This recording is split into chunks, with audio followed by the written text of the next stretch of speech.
Hello मित्रों, एक बार फिर से आपका स्वागत है हमारे नए वीडियो पे। आगे की पूरी वीडियो देखने से पहले चैनल पे नए हैं तो सब्सक्राइब करना ना भूले।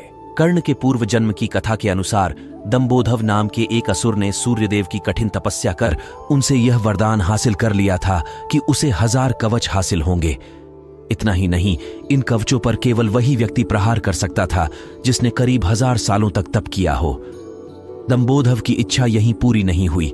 उसने सूर्यदेव से यह भी वर मांगा कि जो भी उसके कवच को भेदने का प्रयास करे उसकी उसी क्षण मृत्यु हो जाए।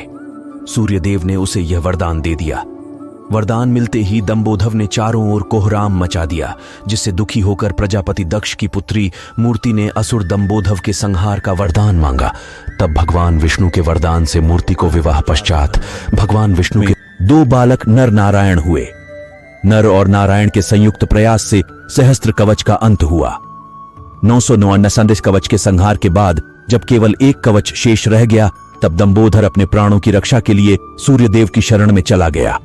नर और नारायण दोनों सूर्यलोक पहुंचे और सूर्यदेव से असुर को वापस करने की मांग की, लेकिन सूर्यदेव ने दंबोधव का बचाव किया, जिससे नर नारायण ने रुष्ट होकर सूर्यदेव के साथ साथ दंबोधव को भी श्राप दिया कि अगले जन्म में दोनों को ही अपनी करनी का दंड भोगना पड़ेगा। द्वापर युग में सूर्यदेव के वरदान से ही असुर दंबोधव ने कर्ण के रूप में जन्म लिया।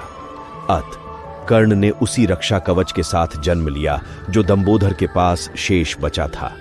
तो इस तरह कर्ण ने अपने पर्व जन्मों का फल द्वापर युग में भोगा।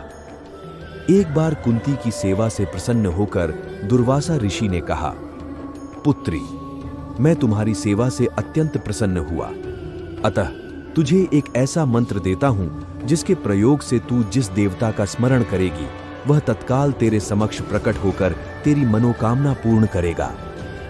इस प्रकार दुर्वासा ऋषि कुंती को मंत्र प्रदान करके चले गए। एक दिन कुंती ने उस मंत्र की सत्यता की जांच करने के लिए एकांत स्थान पर बैठकर उस मंत्र का जाप कर सूर्यदेव का स्मरण किया।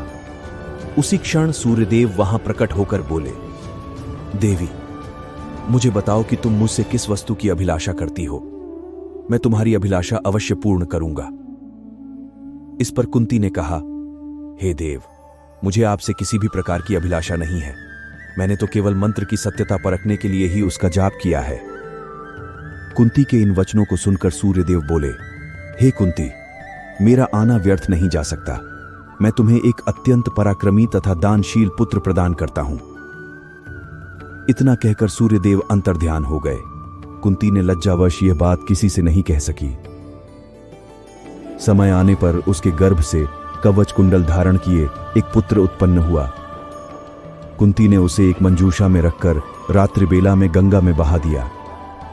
वह बालक बहता हुआ उस स्थान पर पहुंचा जहां पर धृतराष्ट्र का सारथी अधिरथ अपने अश्व को गंगा नदी में जल पिला रहा था। उसकी दृष्टि कवच कुंडल धारी शिशु पर पड़ी। अधिरथ निःसंतान था, इसलिए उसने बालक को अपने छाती से लगा लिया और घर ले जाकर उसे अपने पुत्र के जैसा पालने लगा। उस बालक के कान अति सुंदर थे, इसलिए उसका नाम कर्ण रखा गया।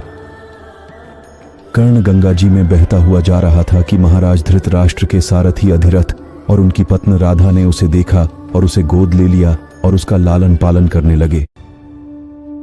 कुमार अवस्था से ही कर्ण की रुचि अपने पिता अधिरथ के समान रथ चलाने की बजाय युद्ध कला में अधिक थी।